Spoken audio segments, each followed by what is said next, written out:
Every year, hundreds of people are reported missing in national parks and forests, many of them children. And most are eventually found, whether dead or alive. But a small percentage of the cases, some right here in Oregon, are never solved. The mystery those cases present has one man wondering if there's a common denominator behind the disappearances that have search and rescue crews continuing to scratch their heads. We turned around and here was this little toddler walking out of the fog with absolutely no clothes on at all. There are so many missing kids in Oregon, it's ridiculous. Accounts of children, people, vanishing, seemingly swallowed up by the many endless forests across America, or even later found in ways that defy logic. These were unusual things that don't make sense, that happen to cluster together in 3 to 4, sometimes as many as 20, 30 people missing at one location.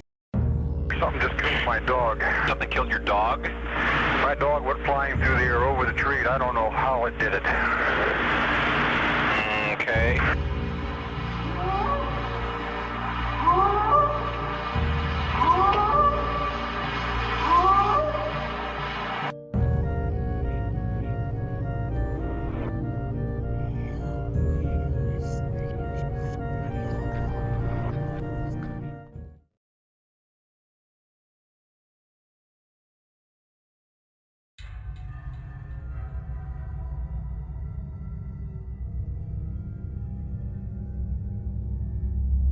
Deep in Bigfoot territory.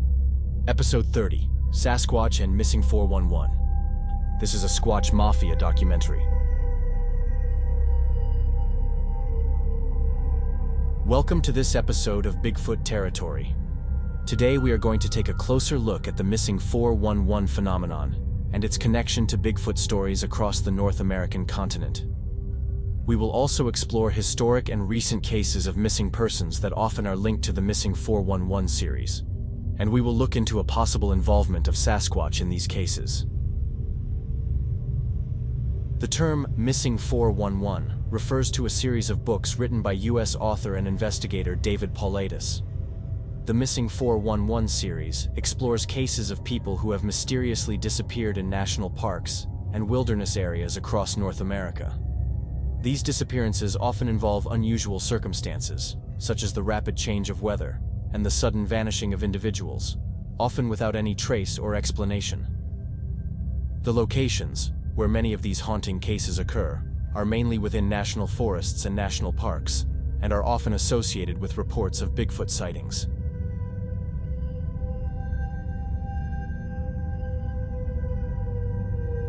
Between 500,000 and 600,000 people go missing in North America every year.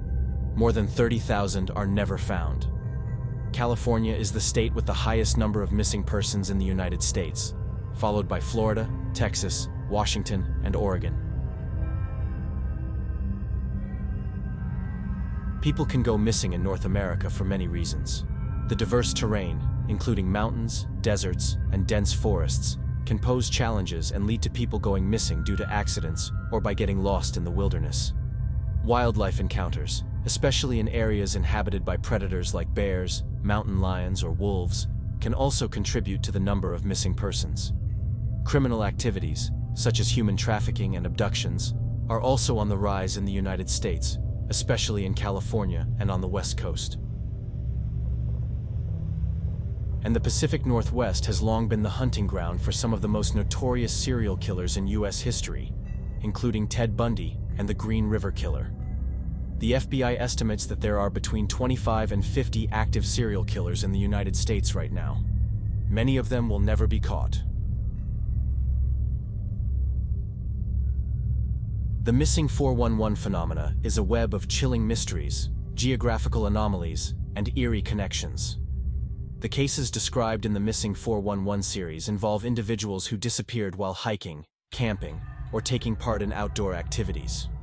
Some of them were experienced outdoorsmen, yet they vanished under unusual and unexplained circumstances. Search and rescue dogs often struggle to find any trail or lead, even in areas where one might expect to find signs of the missing person. Some cases involve sudden and extreme changes in weather conditions, making it impossible for search teams to conduct their efforts effectively. Many of the missing 411 cases occur in remote wilderness areas, including national parks and forests, where individuals are often far from civilization. David Paulides, a former police officer and private investigator, suggests that there are commonalities among these cases. These include the suddenness of the disappearances, a lack of typical evidence such as tracks or scent, and the proximity to bodies of water. Some cases also involve clusters of disappearances in specific geographic areas, often in national parks. The missing 411 phenomenon suggests that there is an unusual and unexplained pattern of disappearances occurring within these protected areas. Paulides has put forward various theories to explain these disappearances, including the existence of a North American wood ape, the Sasquatch, or other cryptid involvement. One of the most unsettling aspects of the missing 411 phenomenon is the absence of satisfactory explanations from official authorities, such as park rangers, law enforcement, and the government. Paulides raises valid questions about why the National Park Service hasn't been more diligent in tracking people who disappear within their own parks. He suggests a potential government cover-up at the federal level. In some cases, the absence of conventional evidence or rational explanations has led to questions about the nature of these disappearances. Paulides expresses considerable suspicion over the government's lack of interest in these events.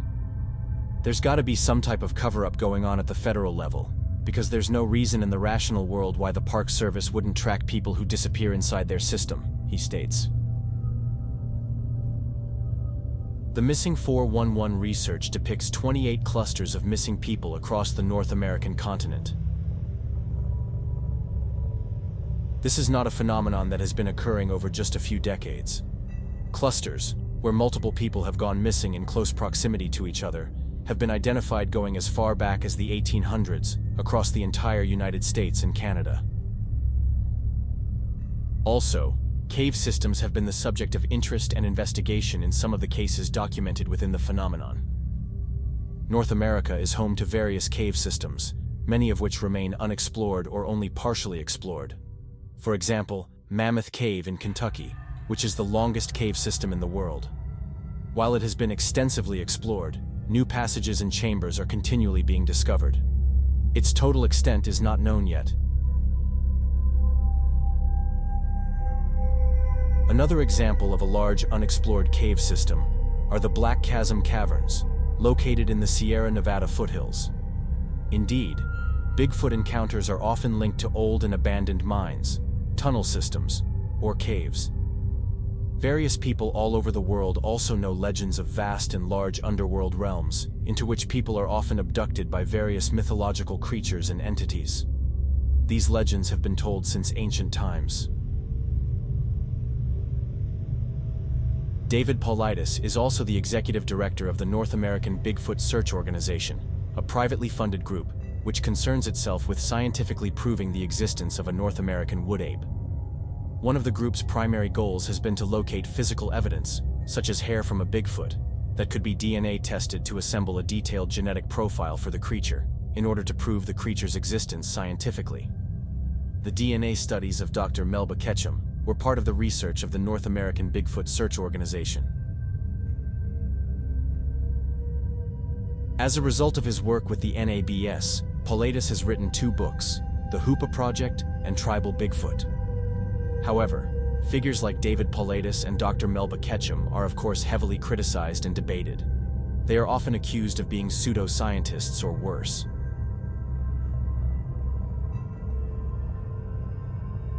But are there any hints that point to the involvement of Bigfoot in the cases of disappearances and missing persons in North America? While certain proof of that is of course very hard to find, or at least not available to the public, many Bigfoot stories, in which the creature shows extremely aggressive behavior, have been reported by eyewitnesses and victims, from historic times to modern days. There are hundreds of eyewitness reports that depict the encounter as a frightening and threatening experience. Many eyewitnesses speak of enormous fear and panic.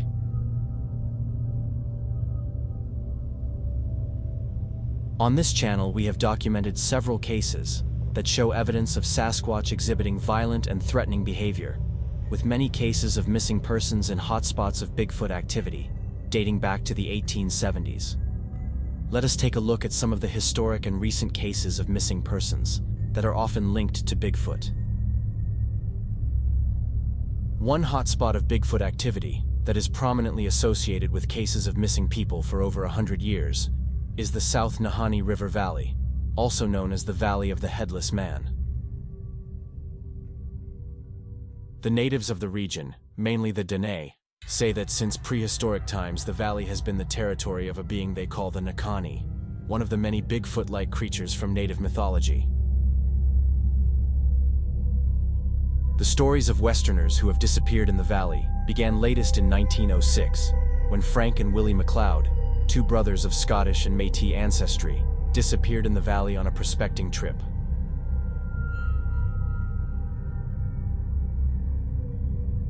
In 1926, a woman by the name of Anne Laferte disappeared in the South Nahanni River Valley during a hunting trip with friends. Native hunters claim to have seen the woman many months later, stumbling naked through the wilderness of the Nahanni Valley, seemingly having lost her mind.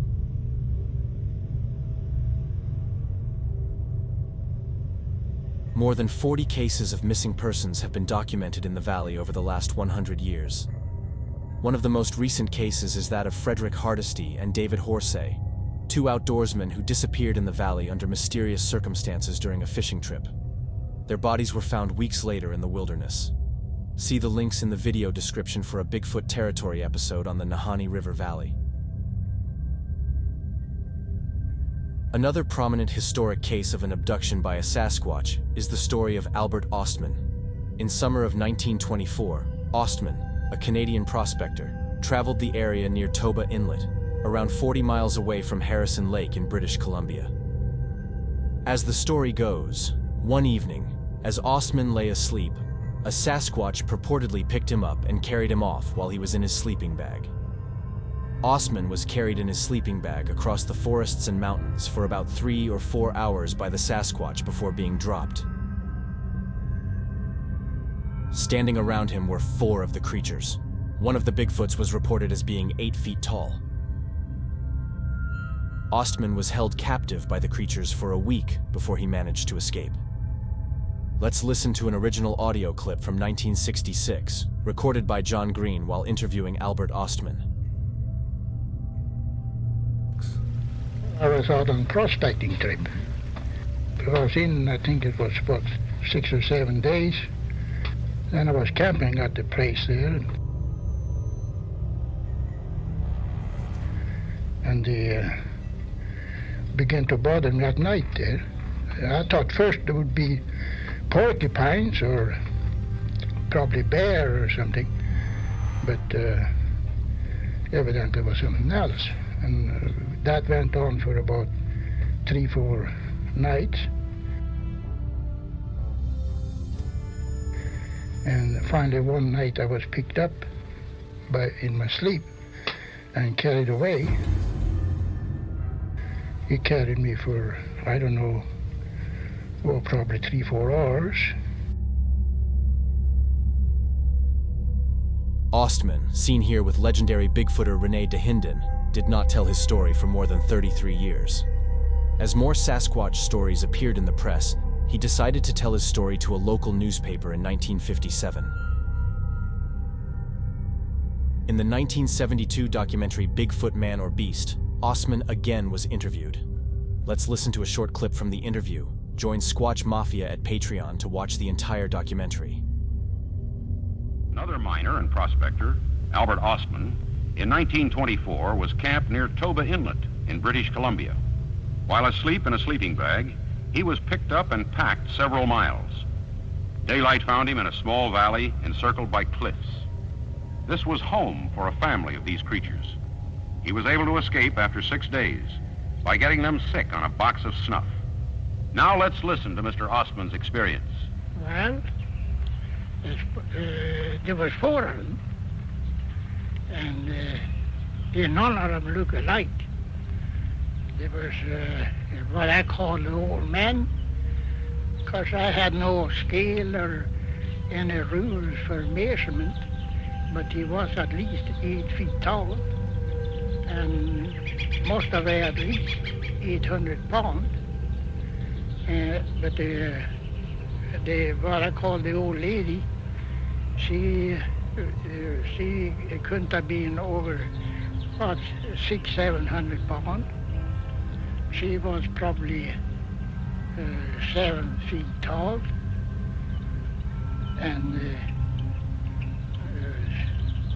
they were all covered with hair.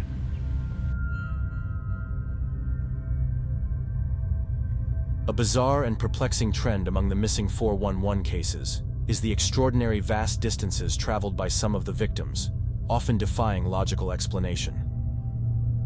In a famous historic case from 1952, a 2-year-old boy from Oregon named Keith Parkkins vanished near the Umatilla National Forest and was found 19 hours after his disappearance, 12 miles away from where he vanished, in the rural wasteland. The journey in question would have required the toddler to cross 2 mountain ranges, fences, creeks, and rivers. On April 10, 1952, 2-year-old Keith Parkkins was playing with his older brothers on a cattle ranch in Ritter, Oregon. Keith was playing outside with his older brothers near a barn when he suddenly vanished. A frantic search began when his mother realized Keith hadn't returned for lunch with his brothers. To their shock, Keith had vanished without a trace. The conditions were cold, with snow patches still on the ground. Initially, locals and family members searched, quickly spreading out in a line, covering as much ground as possible. As the day wore on, the search grew larger, and by nightfall, more than 200 people were involved, combing the area in hopes of finding the boy. Despite the cold and rough terrain, they were confident they would see him nearby. But the search dragged on through the night, with no sign of Keith. At around 7 a.m. the next morning, searchers found footprints 3 miles away, walking through a herd of cattle. Hours later, a searcher found Keith 12 miles away, at a place named Skull Canyon, lying face down in the snow. Remarkably, he was alive but suffering from exposure, unable to move because his body was stiff from the cold. His face was covered in scratches, and his clothing was torn. Keith made a full recovery, but his case left many unanswered questions. How did a 2-year-old travel 12 miles in 19 hours in freezing temperatures overnight, without shoes, food, or water? Yet, against all odds, he survived. Several articles and books point out the theory that the young toddler was taken and carried away by a Sasquatch. The Umatilla National Forest in the Blue Mountains in Oregon is of course a notorious hotspot of Bigfoot activity. The legendary Freeman footage, recorded by Paul Freeman in the early 90s, was filmed only a few miles from where Keith Parkkins disappeared in 1952. See the links in the video description for a Bigfoot territory episode on the Umatilla National Forest. One of the more recent missing persons cases connected to Bigfoot is that of Jordan Grider, who disappeared in northern Minnesota, near the American-Canadian border, in October 2018. We covered his case extensively in the previous episode of Bigfoot Territory. You can find a link to the episode on Jordan Grider in the video description. Another recent case from Minnesota that is often mentioned as a potential missing 411 case is that of Brandon Swanson. On May 14, 2008, shortly after midnight, 19-year-old Brandon Swanson of Marshall, Minnesota, drove his car into a ditch on his way home from celebrating the end of the spring semester with fellow students at Canby campus. Uninjured, he got out and called his parents on his cell phone. Unsure of his exact location, he told them he believed he was near the town of Lind, and they drove out to pick him up. However, they were unable to locate him or his vehicle. Swanson remained on the phone with them until he went silent 47 minutes later, after exclaiming, "Oh shit!" He has not been seen or heard from since. In the morning, Swanson's parents reported him missing to the police. Later that day, the circumstances of his disappearance became more complicated when his cell phone records showed he had been near the town of Porter, 25 miles from where Brandon had said he was, in a different direction. That information led to the discovery of his car near Taunton, Minnesota. It is not known whether Swanson was aware of this discrepancy when he talked to his parents. foul play has not been ruled out by the police. Swanson left the campus in Canby for the 30-mile drive home before midnight. Just before 2 a.m., he called his parents on his cell phone, telling them he had driven his car off the road and into a ditch from which he could not remove the car. He was not hurt and asked them to come to where he was and pick him up. His parents got in their pickup truck and drove out to where they thought he was, keeping him on the phone despite occasional hang-ups and drops. Brandon stayed with his car and tried to signal them by flashing his lights on and off, but they saw nothing, nor did he see them do the same. Brandon finally gave up and told them he was leaving the car to walk toward lights he could see that led him to believe he was near Lind, a small town roughly 7 miles southwest of Marshall. He told his father to head for the parking lot of a local bar and wait for him there. His dad began driving there, talking to Brandon as he did. Shortly after 2:30, 47 minutes into the call, Brandon suddenly interrupted himself on the phone and said, "Oh shit." He was silent for the remainder of the call, until his parents hung up and made multiple attempts to call him back. Brandon has not been seen or heard from since. The Lincoln County Sheriff's Department stated that they could not rule out foul play, even though there was no evidence of it. Someone could have been in the shadows, and they got him that way, a police officer speculated. The region where Brandon disappeared is known for its dense forests and remote areas. A mind-boggling detail in Brandon Swanson's story is the fact that his car was found 25 miles away in a completely different direction from where he believed he was.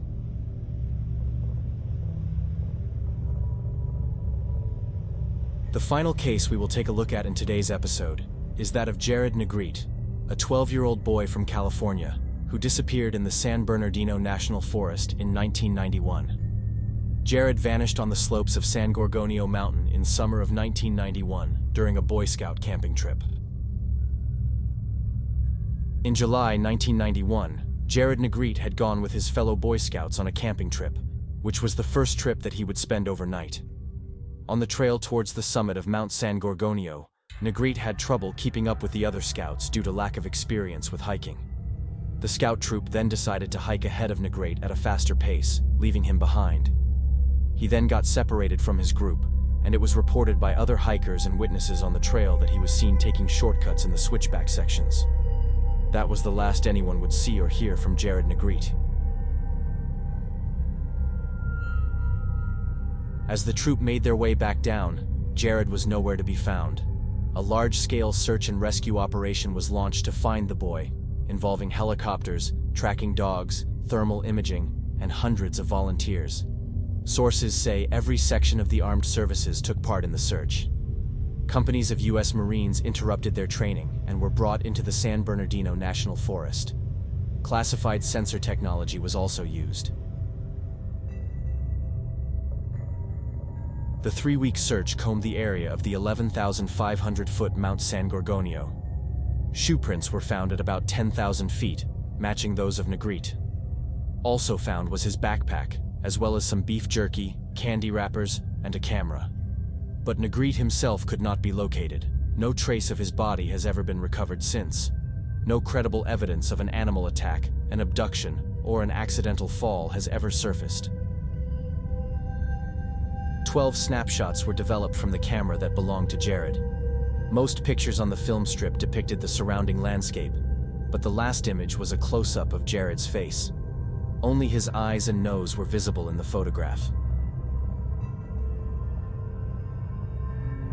It appears to be obvious that, on the last photo, Jared tried to photograph what was hiding behind him in the dark, due to the angle of the photo and the use of the flash. Many speculate that the white light behind Jared's head is the reflection of an eye of somebody or something, standing behind the boy in the darkness of the forest. Some say that not only the reflection of an eye is visible in the photo, but that you can actually see the entire right side of the face of a Sasquatch, including the right side of its nose and its mouth. And indeed, it looks as if there is an ape-like face visible, standing directly behind Jared. Despite the massive search operation, featuring the military and classified technology, Jared Negrete's fate in the San Bernardino National Forest and his whereabouts remain a mystery. No further signs of the boy nor his body ever were found. So, the theory that national parks and national forests are indeed the hunting grounds and the territory of something unknown to the wider public might not be as far-fetched as it seems. We will look at other cases of missing persons in upcoming episodes of Bigfoot Territory. What is your opinion on the disappearance of people in national parks? Is the government hiding something from the public? And what is your opinion on the missing 411 phenomenon? Let me know in the comments. Hit the like button if you have enjoyed this episode of Bigfoot Territory. Subscribe to the Squatch Mafia channel at YouTube for more videos on Bigfoot and Sasquatch. Check out Squatch Mafia at Patreon and TikTok for extra content. Thank you for watching.